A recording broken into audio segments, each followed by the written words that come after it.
So what time's that, 5-day cruise? or- 5-day, yep.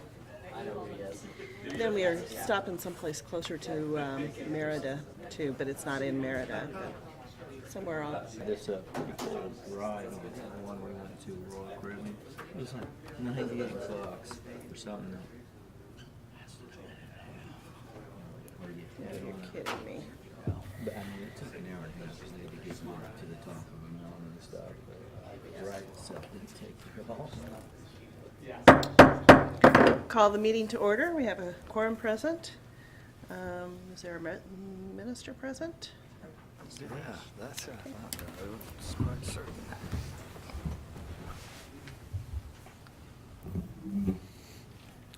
Let us pray. God of all creation, we come before you today to give you honor and praise. You are worthy of praise. You are the source of all that is good. You are the source of all that are of our blessings. Thank you for every gift that we have been given. We thank you for the opportunity to come and gather together this day. We ask for your hand of blessing on this meeting. We ask that you would guide and direct our meeting so that it is full of wisdom, productivity, and respect for one another. Thank you for helping us to accomplish our work and goals this day. In his holy name we pray. Amen. Amen. I pledge allegiance to the flag of the United States of America and to the republic for which it stands, one nation, under God, indivisible, with liberty and justice for all. Yeah. I really feel that good. You feel good. 10-degree drop. It's warm in here. Good evening, Madam Mayor and Commissioners. As you'll note from the screen, we decided just not to have an agenda this evening. So Okay, Cool. we'll just wing it. we're done. Make a motion to Yeah. adjourn. We do have one addition to the agenda this evening, an executive session to discuss confidential business material. Would like to do that as the first of the sessions before the non-elected personnel one. Other than that, the agenda is as you find it. Tell me again, the executive session is for what? Confidential Confidential business. business.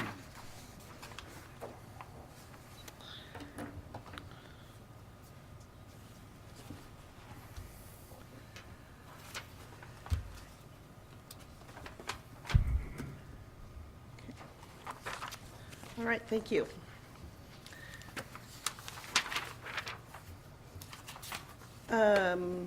Larry, are you going to do some presentations? and Department such? heads are going to do this each for their own people. so Okay, that's our very next good.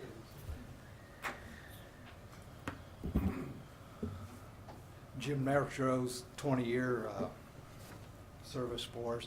He started with us in 1996 as an operator, come from the county being an operator, and then switched over to the city. And in 2001, he became the street department supervisor. He's been doing it ever since.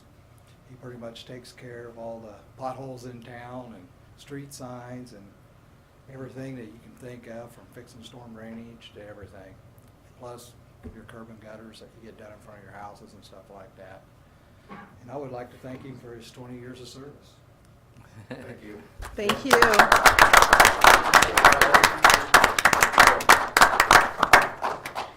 Thank you, Jim.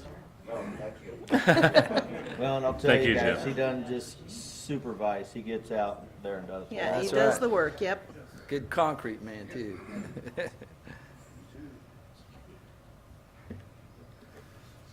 Sergeant Devin Anderson started with the department in 2001. He's been a corporal, detective, and now sergeant. And one of the key components of my command staff. He does have some expertise that he teaches for in-house instruction, both to us and to other agencies. And I want to congratulate him on his 15 years of service.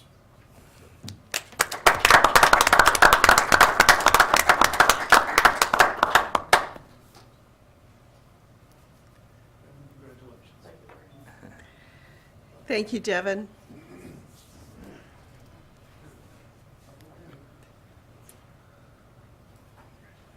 Tim Stengel is getting recognized tonight for 15 years of service as full-time, but he's really been helping the city and being a volunteer for 22 years. He started out in 1994 with us. Pinhead and I spent a lot of time together. He was my firefighter when I was a captain, and we've got several nicknames for him, Pinhead. But when I left in 2002, he took over my shift as captain. So we've had a pretty good group, and he's always dedicated, tons of transfers, and always looking out for the community. So appreciate everything he does.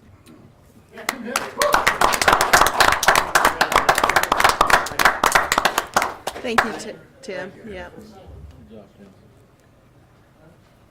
Roger Woodford isn't here this evening, but he started in 2001 and being a maintenance man, and then he moved into a lead man operator position 5 years later. And he's got skills like he went to Point Votech, and he can build homes and stuff like that. So when we build these bathrooms and stuff, I count on him putting the roofs on and all that stuff and doing all the interior work. But he's a good boy and been with us for 15 years. I'd like to thank him too. Yeah. Thank you.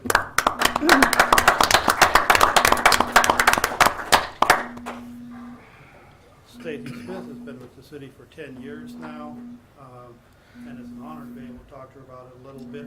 Stacy had been working up front for about 2 years and had become city clerk about 2 weeks before I became city manager. We spent the first 12 months seeing things pop up on the calendar and looking at each other and saying, now what? That. And since then, I have seen her extend and deepen her knowledge and ambitiously pursue education and participation in statewide things. And we work together every day, and she's a solid president and runs her job without trying to run anyone else's. And we all depend on her for everything she does. So Stacy, congratulations. So.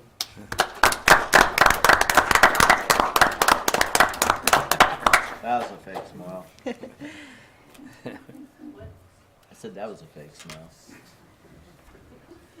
Well, it looks like between the 5 of them, we have 75 years of experience, and I think that says a lot for the individuals that have been recognized, and I think it also says something about their supervisors too, that people want to stay, and I'm pleased about that, because I know only too well how chaotic it can be when you've got a lot of turnover. So thanks to everybody who has made this possible. Okay, moving on then, I guess we're ready to go into the approval of the minutes from the November 16th, 2016 meeting.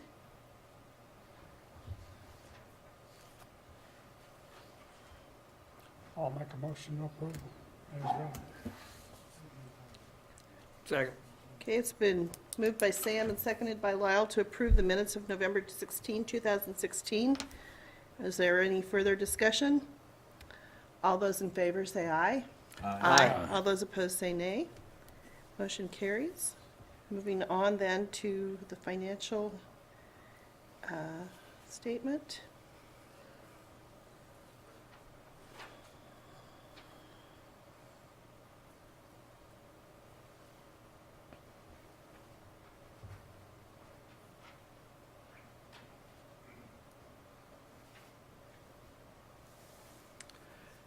Do we know what kind of miscellaneous work Campbell Johnson's $12,000 bills? You probably have a statement here. Let's set out.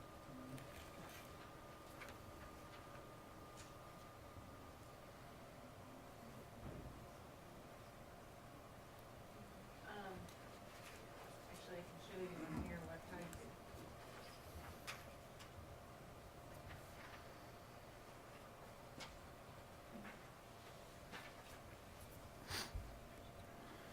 Excuse me.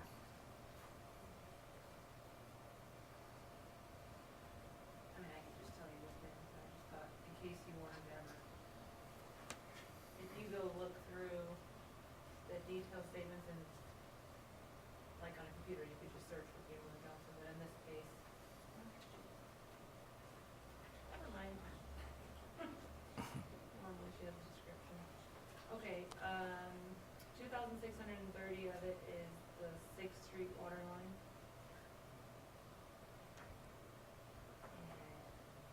And 3,420 of it is the trail at the flood control.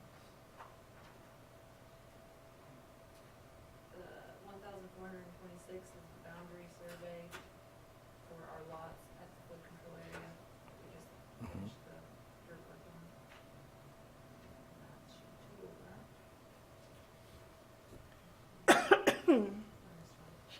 And $4,704 was 18th Street water.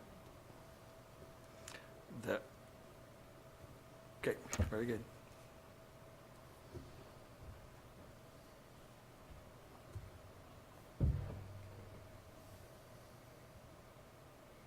Well, I'll move to approve appropriation ordinance number 22. Second. It's been moved by Tim, seconded by Lyle, that we approve appropriation ordinance number 22. Is there any further discussion? All of those in favor say aye. Aye. All those opposed say nay. Motion carries. At this point in our agenda, we have time for public comments. If there's anyone who wishes to come before the commission, this is the time to do it.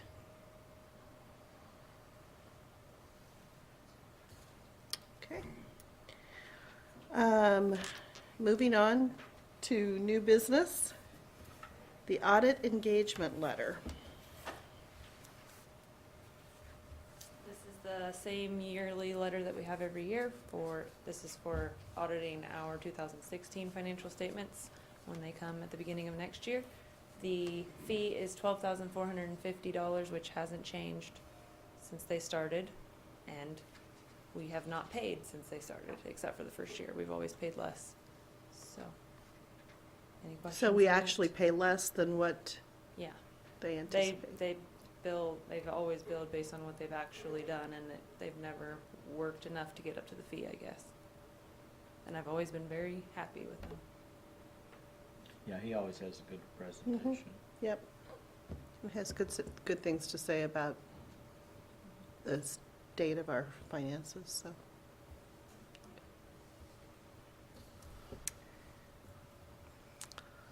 I'll move to accept the audit engagement letter. Second. It's been moved by Lyle and seconded by Chuck that we accept the audit engagement letter.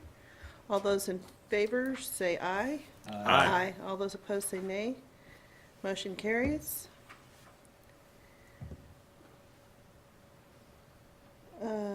USDI public officials. This is Justin Carter with USDI. He's gonna explain things about our gas line. You have a sheet up there that needs to be checked and signed. Okay. Thank you. Like you said, my name is Justin Carter. I work for Utility Safety and Design, and we help monitor the pipeline that runs from the town border station to the jail. This is just the annual, what do they call it? Annual awareness program to keep the city in compliant with state regulations. Like you said, you should have it. He filled out most of it for you to kind of help speed up the process. Basically, the pipeline that serves the jail, it runs out of, 3rd and Valley, where the town border station is, where the gas comes into the town. It's approximately 3.5 miles long, and it's made of polyethylene pipe, which is the plastic pipe. 2 3/4 miles of that is 6-inch, 3/4 mile of that is 4-inch, and there's about 510 feet of it, which is 2-inch. There's only one service, and that's the jail itself. The maximum allowed operating pressure for that line is 50 psi, and there is 6 valves on that line, emergency shutoff valves, but you only operate 5 of them. One's locked out, and it was to the truck stop. Yeah, it goes across the road. It goes across the road for when they want to put in the next service or whoever wants to buy that property. Other than that,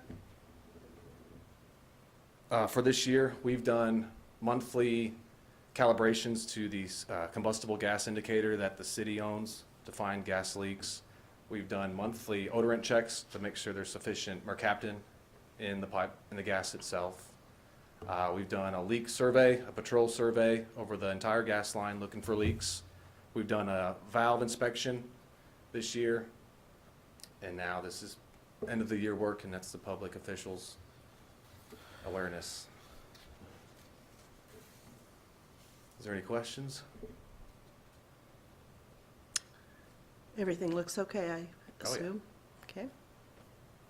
Do you feel like our officials here, our gas department people know what to do if there's? Yes, we have a form specifically for them as well, emergency response personnel. Okay. And every time we get it to them, they have the equipment, they have us on call.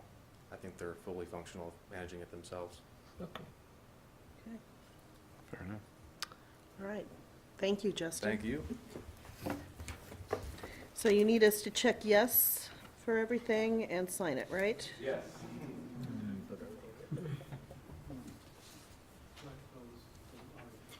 I'll just collect those so that Justin can be on his way here.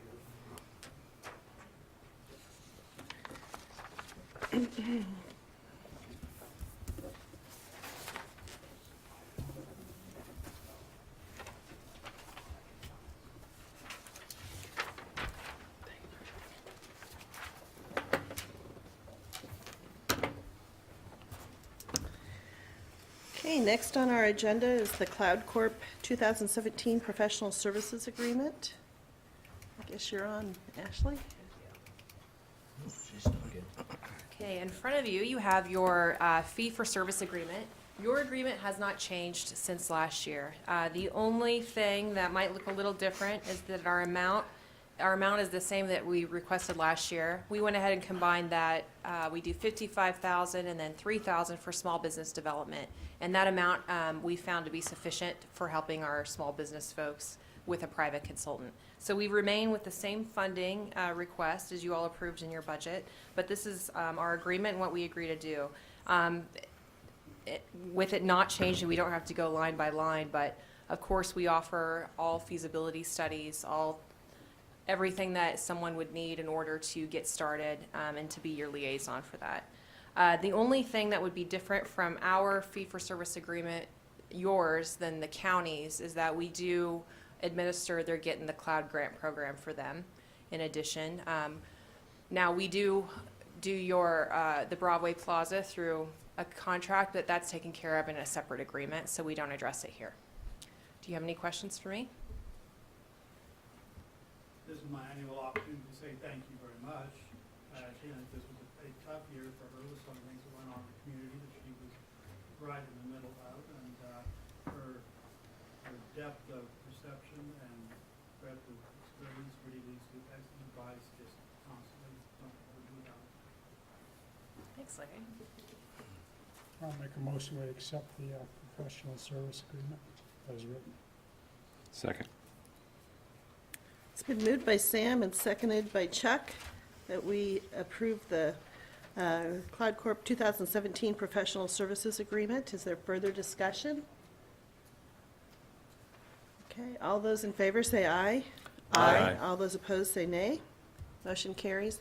And from us as well, thank you to you for, I know that it has indeed been a tough year. But for some reason, we seem to still be having people move to town. We've gotten like, I think I heard 19 new students since the beginning of the year. That's a classroom full of kids, although it's not a classroom full of kids, but it's the equivalent of a classroom full of That's kids, so. Okay, Campbell and Johnson Professional Services Agreement.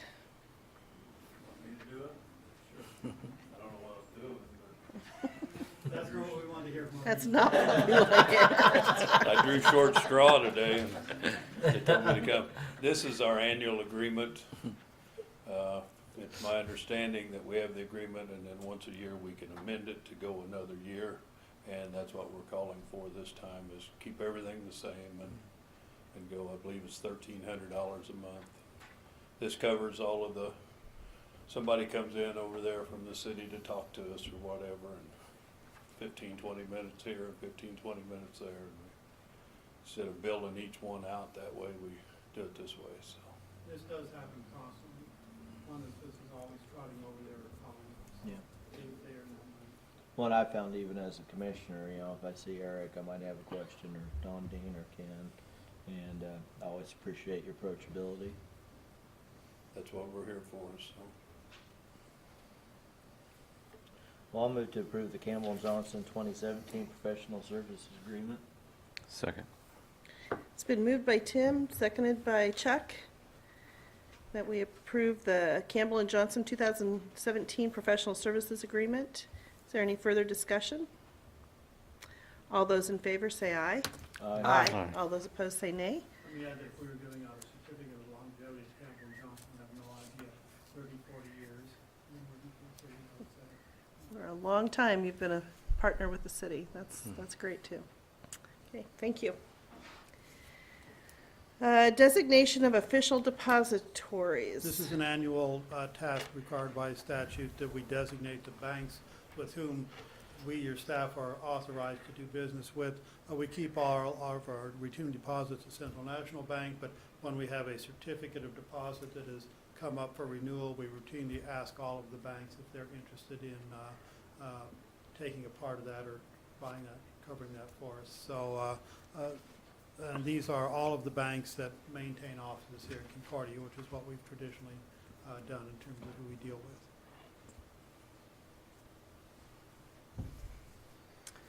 I'll move to approve the American State Bank, Central National Bank, Citizens National Bank, Elk State Bank, and the United Bank and Trust as our depositories.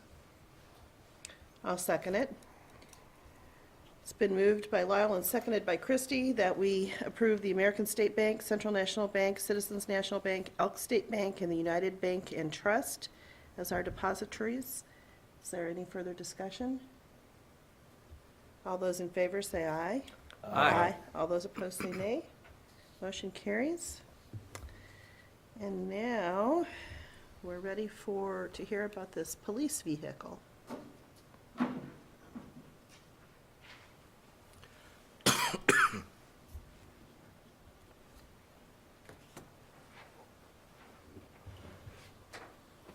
Mayor and Commissioners, we would generally have a study session on this, but it's kind of a time-sensitive thing since they're holding this vehicle for me till tomorrow.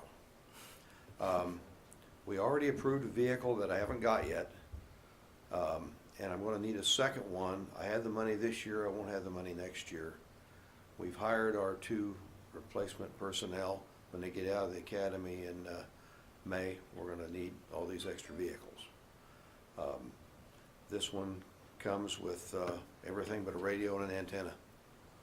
And like I said, we do have the funds available for it. Do you know how many miles is on it, Bruce? 49,797 as of the invoice.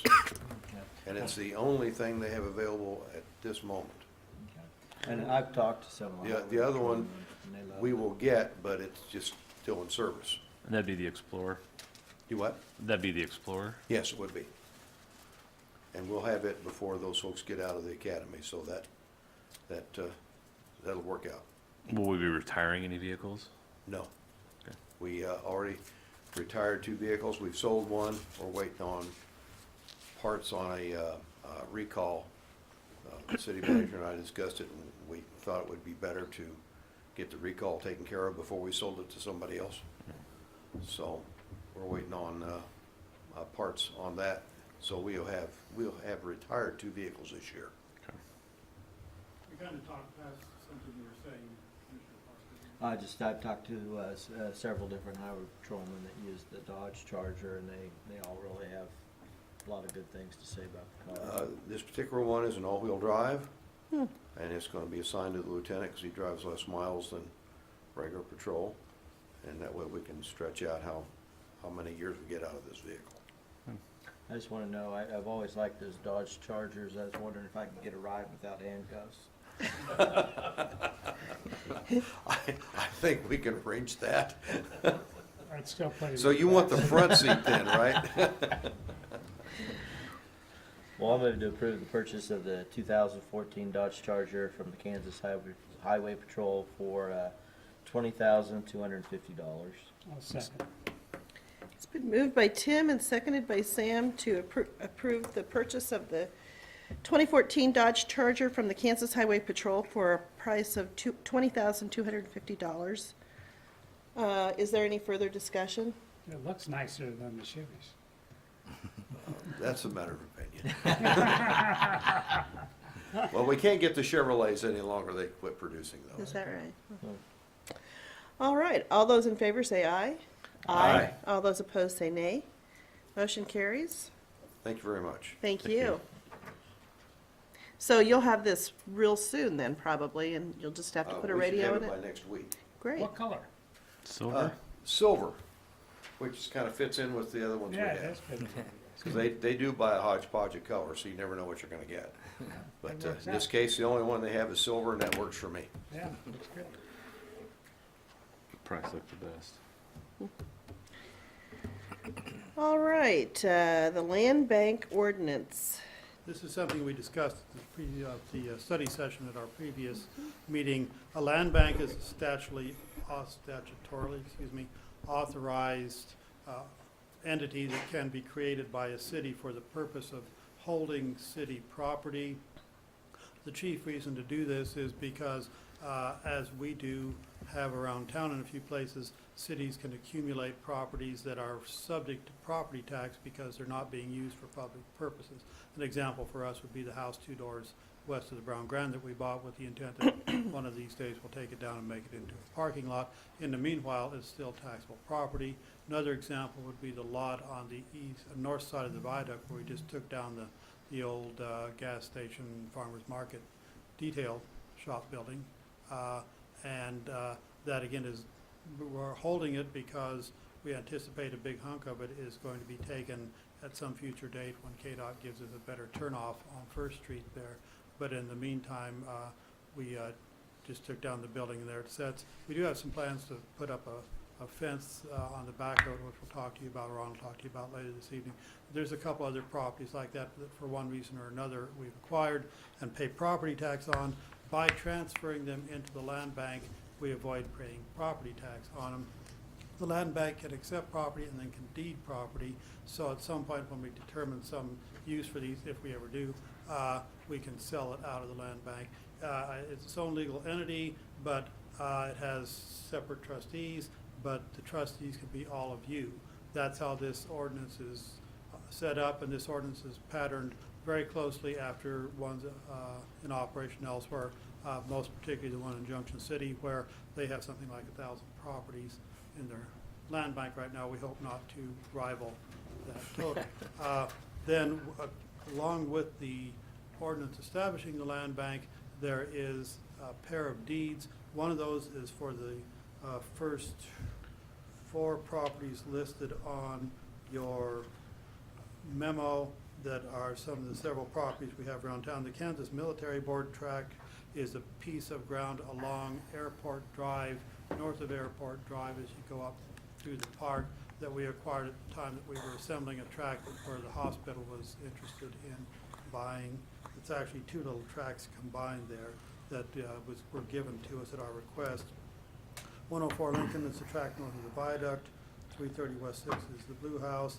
324 West 2nd, we picked that up in exchange for, it had tax liens on it. We picked it up just in exchange for dismissing the tax liens at one time. Just a little lot that sits over there by itself. We have a little interest in it now and then, but nobody's ever really wanted to buy it. Mostly these are all more things for Ron to mow at this point. Then the last 2, the Lambert property, are 2 tracts of property that we bought earlier this year, as part of the airport land acquisition, so that if and when our runways are reconfigured according to our master plan, the north-south runway would be crossed by an east-west runway, and this would be kind of the west end of the east-west runway. For those 2, I have applied for a tax exemption on the grounds that they're part of our airport property, but if approved, that exemption wouldn't come into effect before the property tax due date.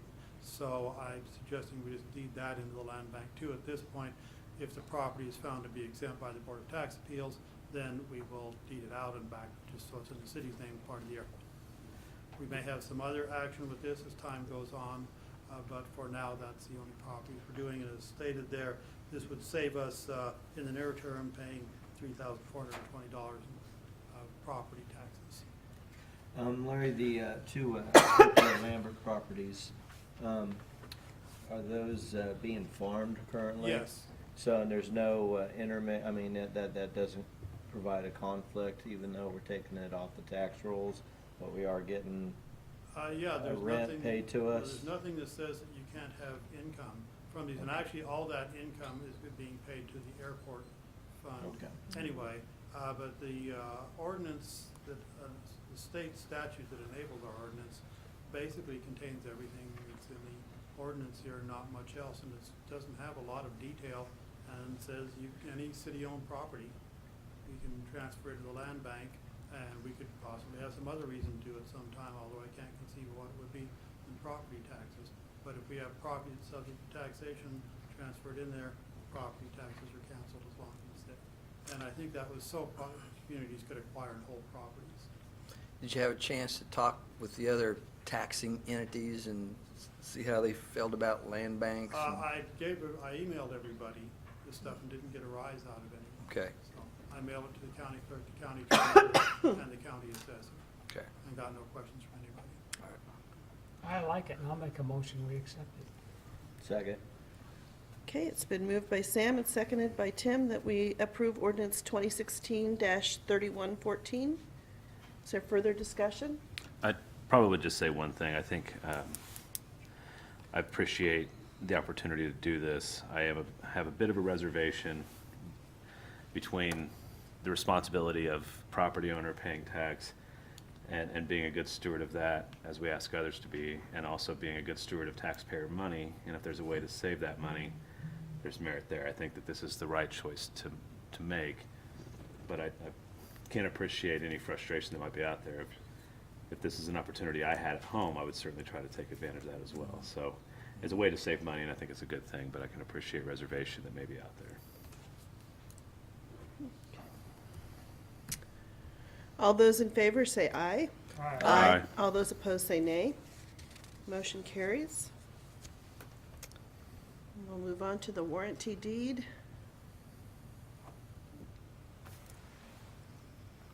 This could be noted for the minutes as a warranty deed that it includes a tract of land in the south half of the southeast quarter, section 4-6 south, range 3 west, and several other tracts.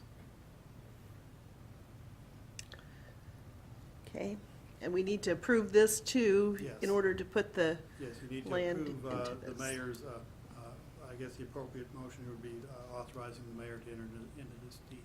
Okay. I would move to approve the mayor entering into this deed. Second. It's been moved by Chuck and seconded by Tim to approve the mayor to enter into the warranty deed listing all tracts other than the Lambert Airport property to be placed into the land bank. Is that accurate? That's good. Okay. Further discussion? All those in favor say aye. Aye. All those opposed say nay. And the same set of motions for the other deed, if you would, please. Okay. I'll move that we approve the warranty deed listing with the second track. Need a second? Second. Okay, it's been moved by Tim and seconded by Lyle to approve the second tract on the warranty deed listing the Lambert Airport tracts to be placed into the land bank. Further discussion? All those in favor say aye. Aye. All those opposed say nay. Motion carries.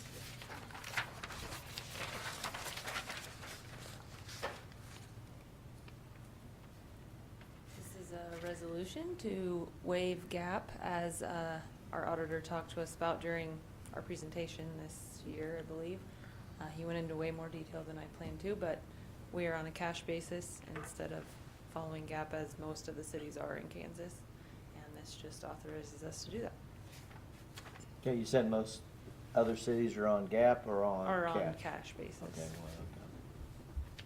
I'll move to approve resolution 2016-2050. I'll second. It's been moved by Tim and seconded by Sam that we approve resolution 2016-2050. Is there further discussion? All those in favor say aye. Aye. All those opposed say nay. Motion carries. I kind of missed it. I did vote yes. Okay. Right, you never know what's We kind of do. Back to the mundane. We also annually need to designate for our bank where we have our main accounts, who is authorized to sign checks, and the arrangement has been for a number of years now. That's basically any two of Ashley, Ashley does not sign checks, excuse me, of Stacy, Amber, and I are required to sign any check that goes through. I'll move to approve Resolution 2016-2051. Second. It's been moved by Lyle and seconded by Chuck that we approve resolution 2016-2051. Is there further discussion? All those in favor say aye. Aye. All those opposed say nay. Motion carries. Ready for me? Managers report, yes. You noted when we were discussing Campbell and Johnson's bill, a couple entries for work done on 18th Street and 6th Street. They met with Ken and Don met with Jeremy and Ron yesterday and went over the plans for those two projects. We anticipate that on the February 1 meeting, we will be able to bring you the results of the bidding on those projects and to present you with your alternatives as to how to respond to that. And basically our thinking now is they're going to bid the water lines for 18th Street and the street work for 18th Street and the water lines for 6th Street as three separate projects. And so we'll get separate bids for each one of those, and recommend the low bid to you for each one. And then when we see those numbers, as you know, we really had to squeeze the budget to try and get all this done. If the numbers are good and we can afford everything within the estimates we had at budget time, that will be the recommendation. If not, then we'll have decisions for you to make as to what you want to go ahead with and what not. We'll be able to break that down with a little more finesse when we see the actual numbers. So that should all be coming your way as of February 1. The invitations to bid are going out next week. Just have to refresh my memory. That's only one block of 6th Street. Yeah, it'd be from Broadway to Right. Washington.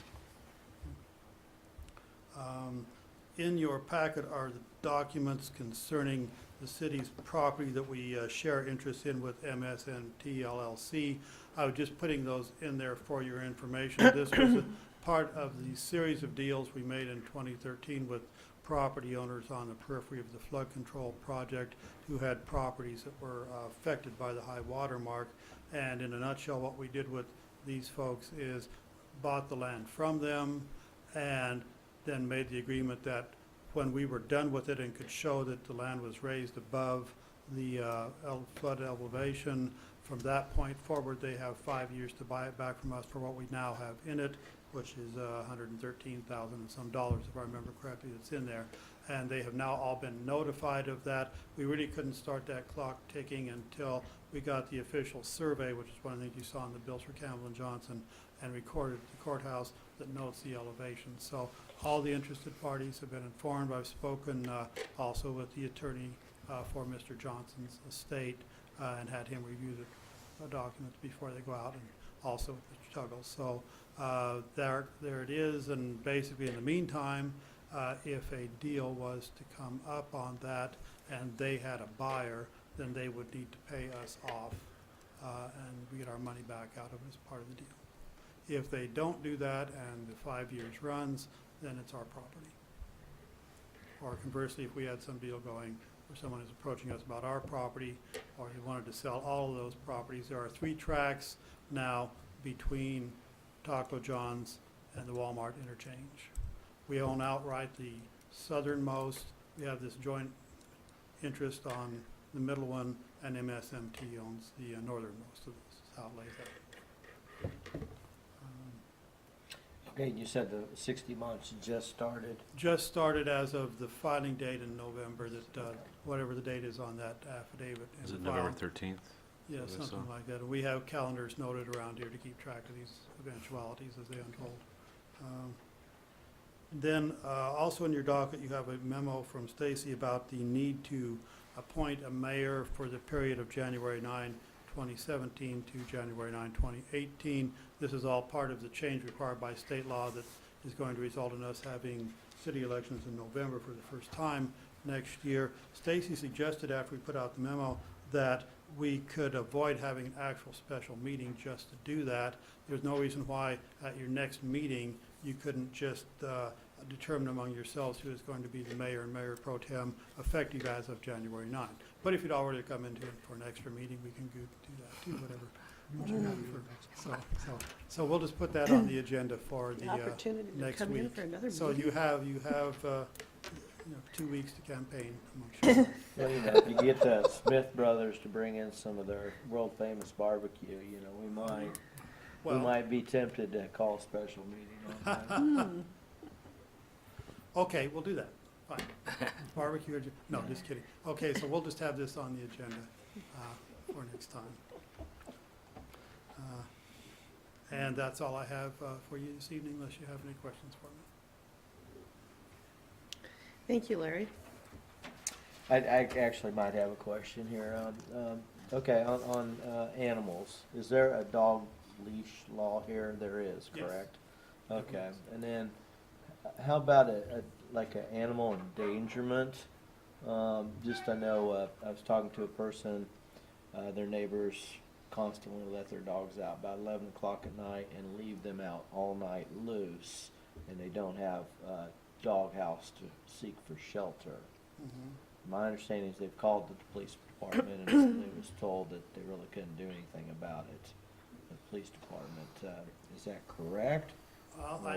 Well, we do have an animal control officer, and we do, from time to time, intercede on behalf of the animals if we see an abuse. Well, and they that's were kinda told how it that to was, call yeah. Jody, so I'll Yeah. tell them to call And Jody. we do just have the one person, so sometimes it's difficult to keep up with these, but we've had some very extensive animal cruelty interventions from time to time. And I guess, is that kind of the drift of it, that these animals are out in this weather with no place? Oh, yeah, last take night shelter? was pretty cold, Yes. so, Mhm. maybe if they had a dog house with straw and everything, but it sounds like, Yeah. and they were told to call Jody, and so I will reiterate to them to, And sometimes Deal it's with her. difficult to do the enforcement on those things too, but, the chief's aware of it now, so, we'll get it looked into a little extra. okay. Okay, is there anyone else who has a question or comment of the commissioners? I'm good. Me too.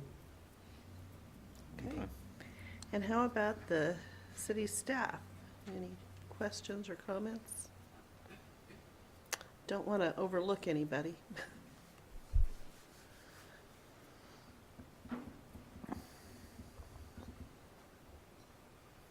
We'll be going down to Missouri and picking up the ambulance we ordered back in April. They're about 60 days ahead of schedule. So Okay. if you remember the bid, we had talked about trying to trade in that 98 Medtech. That's got the 7.3 diesel, and with the 6.0s blowing up, we're going to keep that. So we'll be getting a check going out. You'll see it the next time for $231,900, and that was the bid, and they're ahead of schedule. So we'll be going down next week and picking it up. Very good. All right, thank you. Thank you. Thanks, sir.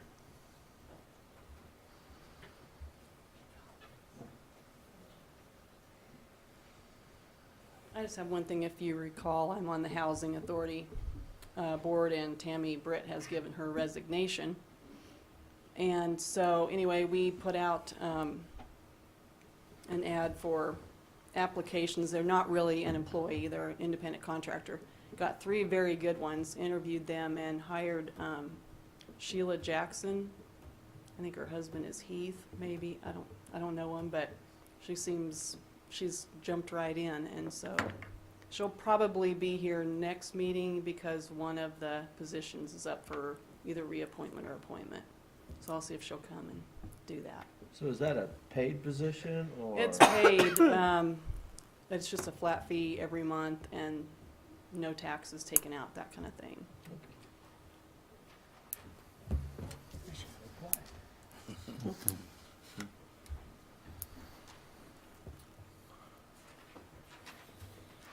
Larry wanted me to bring some prices to you for the fence down there on First and Lincoln, where we tore the building down. And I have some of that for you, some different options and stuff. You know, I think it's probably needed. I drove by there the other day, and not really the most welcome Yeah. sight when you come into Basically, we'll be town. screening all that off. It's gonna be like a 6-foot fence, or? Yeah, that's what I'm proposing here. It gets it up there.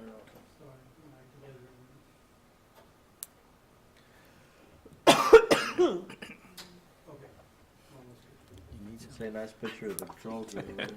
some of the What I did is, I priced all the parts and stuff to put a cedar fence up, a treated fence, one of them white solid vinyl fences, I don't know if you've ever seen one of them, and a chain link fence, a black one like we got out to the sports complex in the outfield on the Pee-wees, and then a galvanized fence. The cedar fence is gonna be around $3,000, the rough cedar.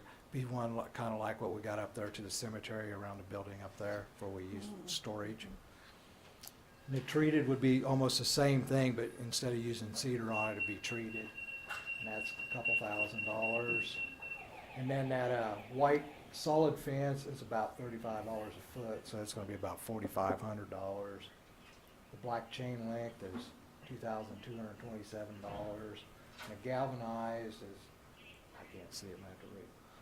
$2,900. But that's, the galvanized one, I priced slats to put in it, like, oh, if you ever seen the elevator down there on 3rd Street, they put in slats in there, so it's, you can't see through it. Which one would have the least amount of maintenance? Probably the white solid fence. Probably. Like how much maintenance do you have to put into the fence around the cemetery? We don't do too much with it. You could probably every 5 years maybe seal it, which you just go down there with a hand sprayer and spray it. Okay. So That's all I it's do. not that big of a deal. That would be the option I'd probably go with, because you can put them boards tight together. Larry also talked about maybe getting a welcome to Concordia sign and putting on there, something big. So is this something that will be up there forever? You would think. Probably, one reason for this is to mark our boundary, and the other is to screen what's behind it, and we would set it back far enough so that if we ever do get our turnoff built in there, we wouldn't have to take the fence out. So, yeah, we're not talking about a temporary. Okay, so, Yeah. So you're thinking about the treated, I was thinking the cedar fence. the cedar I- fence, I- okay. The treated's okay, and then it fades out, and the cedar always got about the same look. And if you want to stain it or something later on and make it look better, you can. Yeah, what would that come out of the CPI or? No, I would probably take it out of my budget. When I was gonna ask Larry if I could go buy all the cedar boards and treated lumber to build it this year, and then I wouldn't have much coming out of my budget next year. And I got enough money in there to do that. Just whenever the weather's cooperating. Yeah, I'd probably stockpile it, and then it'd probably be more like in March unless I get good weather. I've got that drain I wanna put in up on 18th and Olive. And if the weather, my ditch keeps filling up with water. That does look better, though. I drove by there the other day, and it looks like it's doing a lot better. Yeah. I would support probably the cedar, the treated. Just in my experience of trying to maintain chain link, it becomes a nightmare with stuff growing up into it, and then you've got pretty thick, it could be a nightmare trying to My run around. plan on this, when I put it up and I got the cost figured in on this, is pouring an 18-inch white pad the whole length of it underneath the fence, so you can just mow right along the side of it, and there's no trimming or nothing. Okay. So, That's a good idea. And then maybe next year we'll look at getting a sign made, put up with our two local vendors, some kind of welcome to Concordia deal. That might be another $1,000. Have we had complaints then about, like, from across the street, about what's, obviously we can shield from the highway, but have there been complaints from anybody else about, looking across the street? I don't really think as far as enforcement goes that we have had any complaints. Which doesn't mean that we sometimes do think whether it's a complaint or not. Part of that will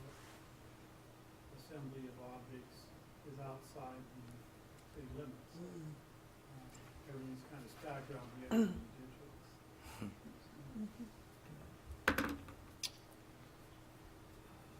I'd probably go with the cedar too. I mean, I can see it's more expensive, but I think in the long run, you might get more bang for your buck, and it is something that everybody that drives in or out of Concordia is seeing, so I think we probably need to have something that's gonna look nice for a while. I think it's a great idea, yeah. Yeah, any of the top three is fine with me. Okay. We'll do her then. Last meeting was brought up about an accident at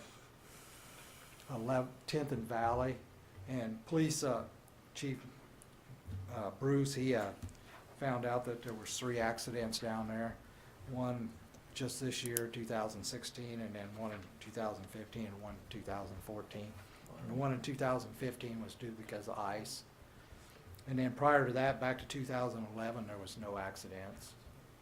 I'm still waiting on Don Dean. He's still gonna do that traffic study down there, and hopefully I can bring that to you at the next meeting, see what he recommends. We've had What 3. intersection was that again, Ron? 10th and Valley. All right, thank you. Yeah, because that's where 10th kind of jags a little bit, right? No, Across that's in Valley. the next, that's on down past our, Matthew. it's approaching that rock, Yeah. But it's 2 stop. Okay, but Yeah. yes, just south of the, You- No matter if store, you're right? coming from heading back to the west, you got a Yeah. stop sign at Matthew, and then going back to the east, you got a stop sign there at Matthew before you go through that jog.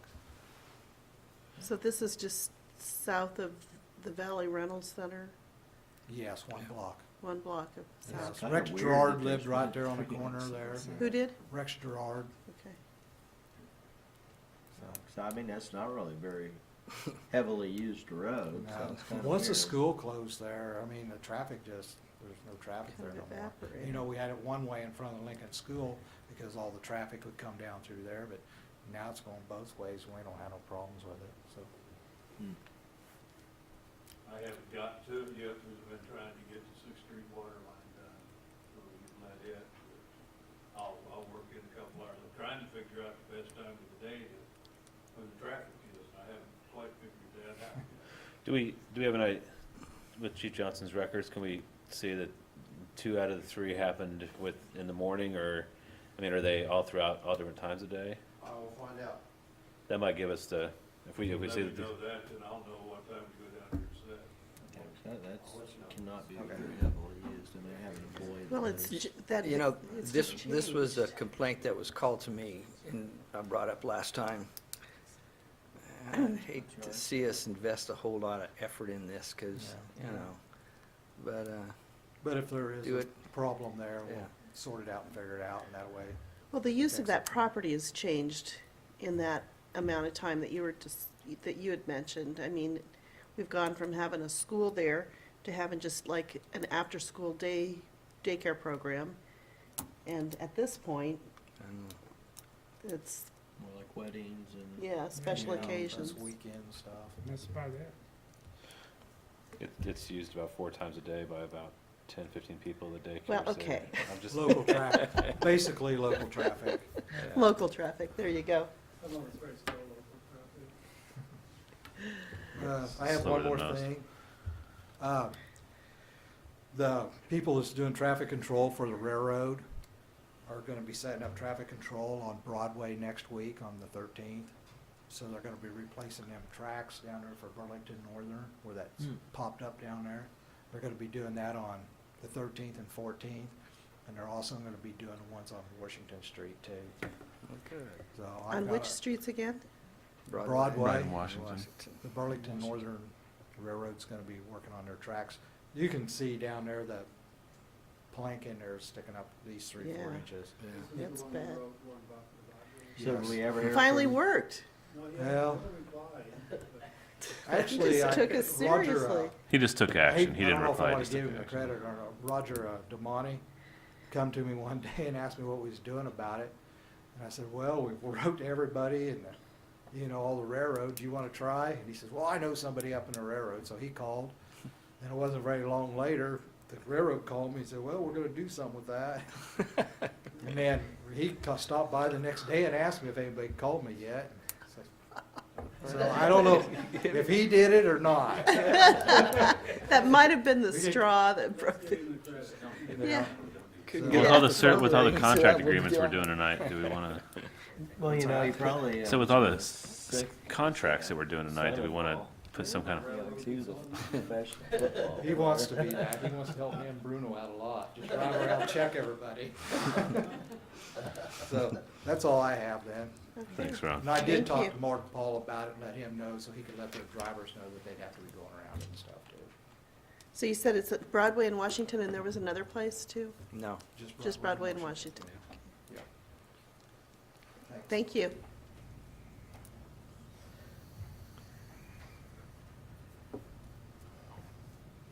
For the hike and bike trail out here at the dam, we have sent our, what I think is the next to last set of plans to KDOT. They're reviewing them.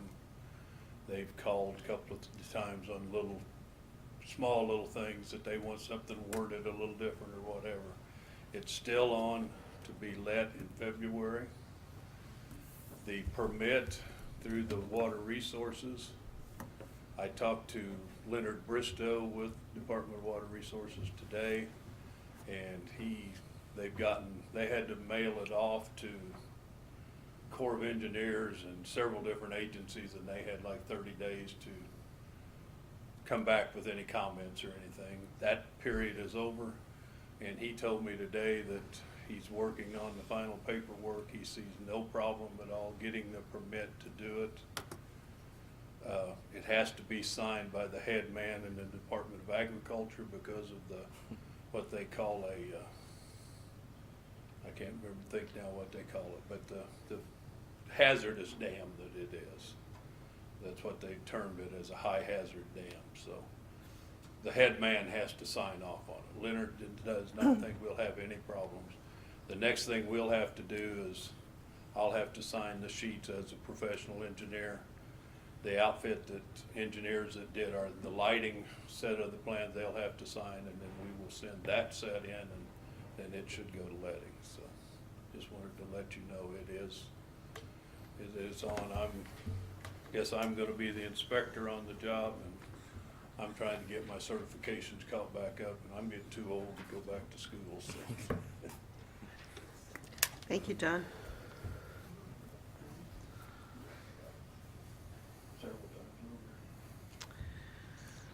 Okay, I guess that's the end of any staff comments. So we are ready for an executive session for. Commissioner, I request how long? 10-minute executive session for discussion of confidential business data, inviting myself and Ashley. I move to recess into executive session for 10 minutes to discuss confidential business matters, inviting Mr. Uri and Mrs. Hutchinson. Second.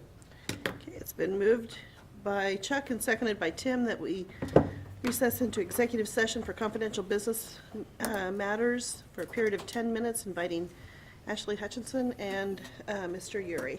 All those in favor say aye. Aye. Aye. All those opposed say nay.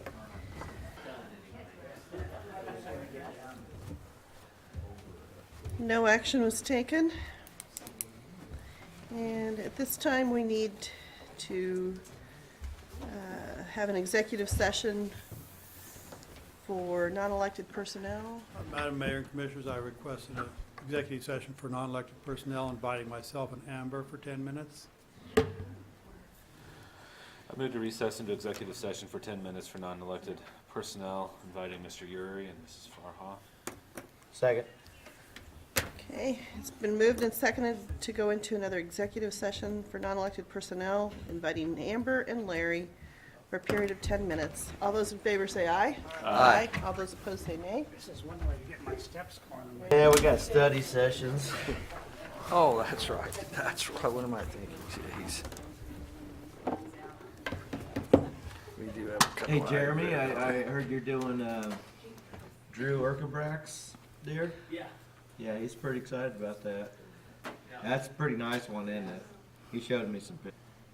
So all you gotta do is drive 36 at 5 in the morning and you get yourself a deer. Get 6. Well, we Okay, did almost no action opening was morning. taken. going by We need a- Jamestown, just before we got to Jamestown. We need Make a motion to adjourn. Second. Okay, it's been moved and seconded that we adjourn. All those in favor say aye. Aye. All those opposed say nay. We will adjourn into a study session for tasers and nuisance cost recovery. I think Chuck said he was willing to volunteer for a taser experiment The demonstration. demonstration. Yeah, that would be. Oh, So then he trips me, shoves me in front. Well, Mayor and Commissioners, we're gonna start with the cameras. In 2 years ago, we entered into a contract with Taser for the cameras, which have been quite useful. We have 1 year left on that contract. They've come up with a proposal where it would be a 5-year contract. It would include 5 years of warranty. It would include any upgraded equipment as it comes online. And they are giving us, for our old equipment, $13,583. Now, we paid approximately $18,200 for that in the first place, and that included contract for the evidence.com, which is where the pictures are downloaded to. So it's a secure cloud situation where we can give specific videos, give those access to prosecutor and defense attorneys and so forth, without them having access to anything else but those items. Their proposal is a 5-year proposal that will include all warranties, and they have it set up on a annual basis where you would pay a fixed fee. The first year it's a little less, and it'd be $6,300 for each year. I currently have the money to pay the whole thing off. We wouldn't have to worry about it for 5 years. I cannot get an additional discount for paying it all at once. Right now, we have 3 cameras that are not in service. The original warranty was 1 year. Well, they lasted about a year and a half, and we're down 3 of them now. In order to prevent that problem, they put out a deal like this, so that you got a 5-year program, you got a 5-year warranty. The other one here is on tasers. We had taser class on Monday. We have discovered that we knew we had one that didn't work. Now we have 2 more that aren't working properly. And they have discontinued the X26 and replaced it with the X26P. So they're not repairing the older X26s. Their proposal is to, right now until December 31st, they're going to give us $100 each for each one of our 12 that we have, whether they work or not. And that's that $1,200 discount on the front page. This is also a 5-year program. The total 5 years, and this includes holsters, which we had to buy originally for the other ones. And no, the old holsters won't work, of course. 5-year program is $15,003.06. I have one more negotiating tactic in my box I'm going to try to see if I can, if we get both of these, whether or not we can get an additional discount. So I'll let you know about that. The tasers, we've deployed them in the field 4 times since I've been here. Once on a dog, and believe you me, when we caught up with the dog, he changed his mind about being vicious. All he wanted to do is hide behind his owner. But it was either tase the dog or shoot the dog. I prefer the tase version. We've deployed it against 3 individuals. All were resisting arrest. This thing is not 100%. We had an individual at Walmart that was under the influence of some drugs. He managed to break one of the wires, and then the officer had to go hand to hand. That ended up being, both of them being injured, but the arrest was successful. But we have what's called the use of force continuum. You only use as much force as is necessary to take care of the situation. And this gives us another tool in there, because there are times when you'll go to the taser where your alternative is to go to the handgun, and we don't want to do that unless we are out of any other option. Bruce, how close do you have to be to a person to? The deploy? current the cartridges that we're using have a maximum range of 25 feet. It has a nitrogen capsule that is electronically triggered that fires out 2 prongs. It has a laser sighting system. If you're shooting at someone from the front, you aim below the heart, above the belt, and the second one will deploy below then, so that you lock up the upper body muscle group and the lower body muscle group. If you're shooting from the rear, then you have a little bigger target area. Once it's fired and it hits its target, it gives a 5-second charge. And hopefully that's all you need. If you pull the trigger again, it will do another 5-second charge. Now, one of the advantages to these, you'll see there it says kit data port download. It will download what happened, how many charges was used, because you don't want somebody to get in a position of, well, I'm just going to keep pulling the trigger and punish this guy because he ruined my evening. You don't want that. Anytime we use force, we have a use of force report. If it involves a taser, then there's a second report that has specific information related to the taser. These models, and we can download and verify anything that the officer put in their report about how many times the charge was necessary and so forth. Every time we pull the trigger on one, it's about $25. So we don't use it lightly, but we also don't let that $25 keep us from using it when we need to. No, it could be money real well spent. Do what? It could be money real well spent as opposed to other. Into other alternatives. Yeah, absolutely. Question? No, they're both essential as far as I'm concerned. What I will do is I've looked at my budget figures, but I will re-examine those with Amber before our next time to make sure. I think since we are at full staff now, and we've got a budget reduction for next year, if I have the money to pay for it all, I would like to do that. Then I don't have to worry about it for 5 years. But I will recheck those figures with Amber just to make sure that we're in the same ballpark. Well, and I like the warranty coverage for 5 years. That's I do quite a too. benefit right there. I I mean, do because too. if we have, you said 3 that aren't working. I got 3 cameras that don't work and 3 tasers that don't work. I mean, that's not good. So this, because then basically the procedure would be what, if it's not working, you send it back into. Well, except this that company or- they don't product support what they don't manufacture, so we can't get these fixed. So they basically send you a new one. They would send you a new one, on this program, they'd just send me a new one. I'd send the old one in, they'd send me It's a new even one. better. But since the current ones we have are not manufactured, there's no support for them. Okay. If approved in the whole thing, how quickly could they be here? This would be, contract start date would be January 15th. In order for the current discounts to apply, we would have to have a signed contract back to them by December 31st. Since we have another meeting in December, that's not an issue. That'd be work out good. Good. Sounds good. All right. Thank you, Bruce. No problem. Thanks, Bruce. Thank you very much.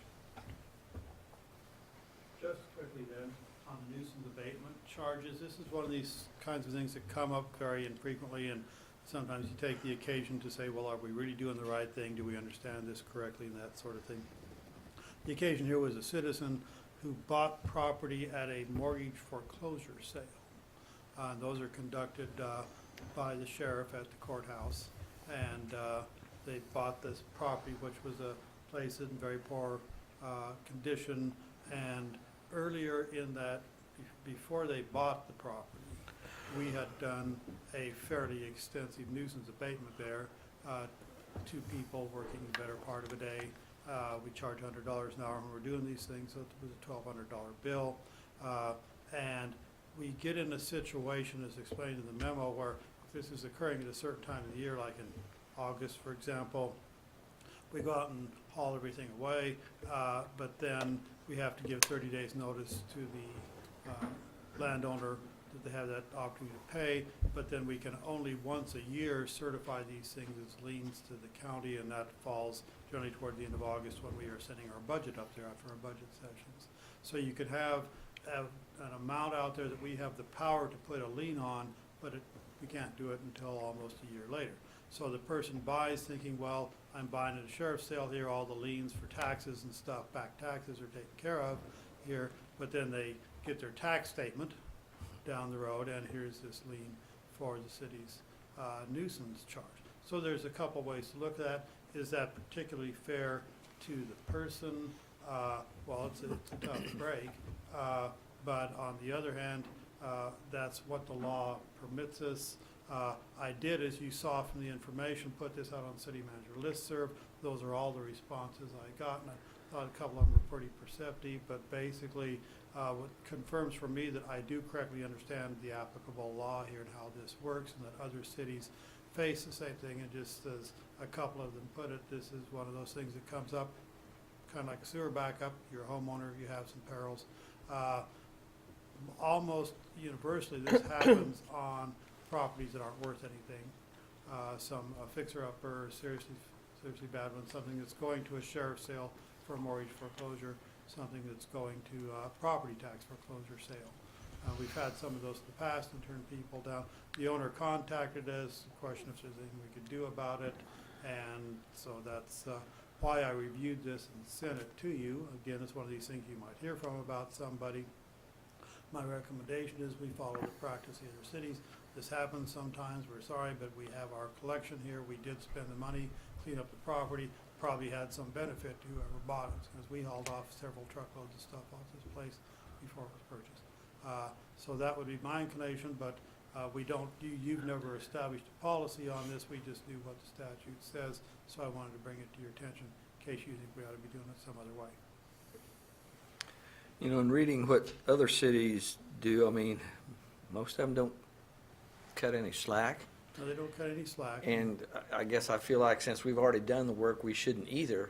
But boy, there's got to be a way that we can notify people, either call up the sheriff on the days having the sale and say, hey, Brian, be sure you tell people that there may be a line if they haven't checked, you know, or something, so that somebody that's buying knows what they're getting into. Some of them we see them coming, and we did some of this at the last sheriff's sale, and we'll do it again. When we see that a sheriff's sale is being advertised in the paper, and the county does these pretty frequently, more so than a lot of counties do. So next time there's a sheriff's sale, we'll be looking at that, and then, you know, you see all these delinquent taxes published in the paper, but it comes down to 6 or 8 pieces of property generally that are pretty raggedy. And if you go up to the courthouse before, in the days before the sale, they've got the pictures of these places taped to their window. That's kind of practice.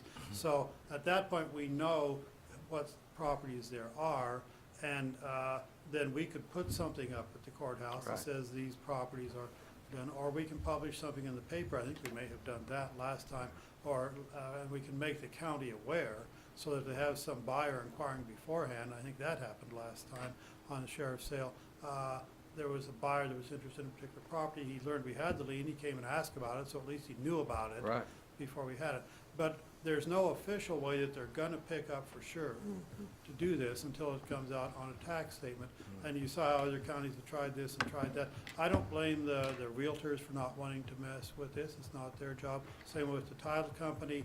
They like to give title insurance based upon what is on the record. If it's not on the record, it's almost dangerous for them to get involved with it. So the bottom line is, even, and on this one, it was a sheriff's sale, but at a mortgage foreclosure. So we can be looking in the paper.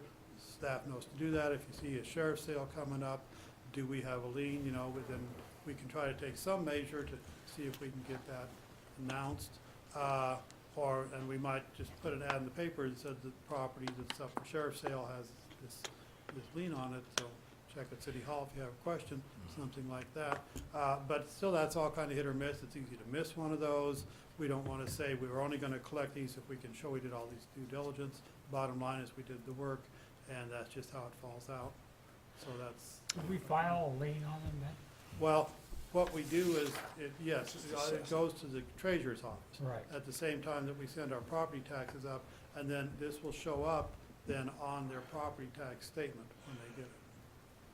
Because, I mean, to me, it's kind of no difference where where some people have a lien on somebody's crop, and we stand there and pay the person, and we don't check the liens and the whole thing, then we're liable Yeah. to pay the lien. Yeah, so there are these hazards, and and another consideration too, now this one was $1,200, that's money, but, these are not staggering amounts that we're putting on these things, generally speaking, it's Who bigger bucks. facilitates the auctions?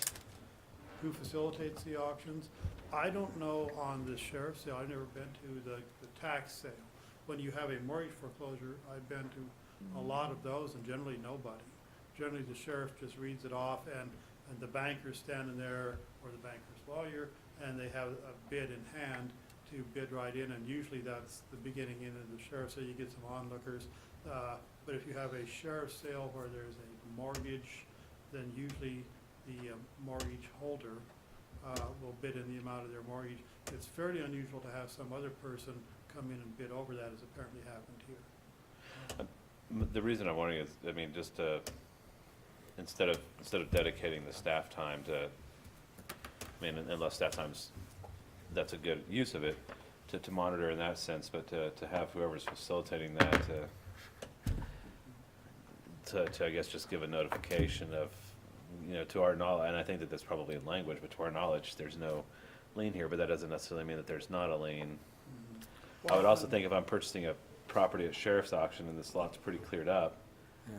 I probably need to be wondering, if they took such good care of the yard, but they didn't pay their taxes, that doesn't make sense to me. Yeah. I asked that question. I said, at a sheriff's auction, is there an auctioneer that's hired to do it? No, it's Very the sheriff. seldom, yeah. This is sheriff. He said, just, you know, and it's not a, you know, it's not a, you know. And so that's why I say, call Brian on the day and just say, you tell, call the sheriff and say, you know, I think you should say, buyer, you're at your own risk, and then, you know, when it But comes then up, it comes If you watch up. the and- sheriff do these, you know, he's not an auctioneer or an Right. attorney, and he's got a piece of paper he's reading. That's a court order, and that's his job. You read that Yeah. court order, and then you take whatever bids are given. So it's really nobody's job Yeah. to do this. Well, that's why I'm And, a little confused. If we go to the courthouse and file a lien on the property, and then by law, before the money's paid out, all mortgages and liens should be paid. Yeah. But this is one that, and that happens, but this is the type of instances we're talking about here, that lien that we have is up in the air. In other words, we've done the It hasn't work, been but we filed. there's only one time a year that we can file these at the courthouse. We can't do it, it would be convenient for us if we could, you know, when we get one of these deals and there's a charge that we have, that we can go right up to the courthouse and file a lien that day. And you can't do that? We can't do that, and we've tried, and I think one of the other city managers was saying in this stuff, they tried that, and we've tried that, but they don't have a mechanism at the treasurer's office to enter that into the records. They can only enter it into the records by law once a year. Can we not do it? Would there be something That like a seems kinda notice silly, of doesn't it? lien? Well, He you could- quoted An informal document? Well, The law or we whatever, could go to but the that seems register of deeds office and file a notice of lien, and if this was a property that was valuable enough that they were going through the title insurance, it'd pick that up. But a lot of these people just walk up there and bid on it at the sheriff's sale, and they don't know or know how to go and check the register of deeds for something. So Even it's, if- but the it- do that on buyer's all at these risk, but it's too bad But that we I guess can't my somehow thought give is- them a hint to I- check it out first. I can have some empathy for someone where there's truly not a lien filed on this property, and they buy this free of that lien, and the lien is imposed after that. I know that the buyer beware, and I appreciate that, but, so I guess in my mind, even if it helped me sleep a little better at night, if there was a Post-it note on this that said, there's not a lien filed, but there's a notice of lien to be filed on such and such time period, then sure, I mean, like, I guess I feel like at that point, that way we're not having to watch the papers when this thing comes through. It's just an extra step, and it says, Yeah, and it's real easy to miss that. We did make some efforts last time around, but it's easy to even miss the sheriff's sale. We generally don't get a notice from them or anything, so. well, uh, but Did where you do we ask put the the, person who did come in and check why he did that? I mean, was he experienced enough at buying other properties I that? think I don't remember, I think he'd gone up and inquired at the courthouse and then they knew that we had this, so. Right. They'll check the courthouse, and if it's not filed, then they're free. Well, it sounds like to me this is almost a state issue. Well, the way the Where they statutes come together is a state issue, but then, and I think I may have had the conversation with Elaine too, if I'm the court clerk or the county treasurer, that's one more thing for me to keep track of if they change it, and I've got to change all my software and all this, so you get into that. And we're talking generally about fairly small amounts of money usually on very crummy properties. So, somebody gets tagged, I think the one we've had outstanding that we've gone around and around with the landowner, is, $250 or something. And those pop up and people just pay, a lot of times people don't even notice, so. So, I want to let you know it's all out there and that we are conforming to what people are doing around the state, trying our best when we get the opportunity to notify people, but due to the way the statutes come together, we do not have a mechanism to really make it good for.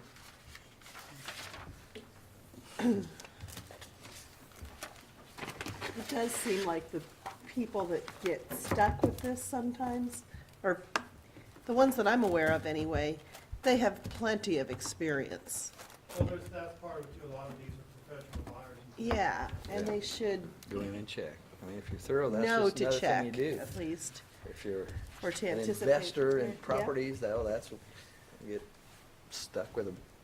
Or to know that there 1,200 could or- be up to a $1,500 Right, yeah, maintenance plan on- lien that could be hanging out there, yeah. especially if the property looks cleaned up. That's your first, If it looks good, it's probably too good to be true. When you say that's what we did. sheriff, do you mean actually the sheriff, or can it be a deputy too? The sheriff, I've never been to a sheriff's sale that had anybody but the actual sheriff. Very quickly then, I laid on your desk, Sarah, a little light reading for you. I'd mentioned to you before, we have an interested party in buying and renovating the weather station. So the deal is outlined in the memo, the lease is there. If after reading that, any of you wishes to have it discussed more, if you could let me know by next week, we'll put it on study session.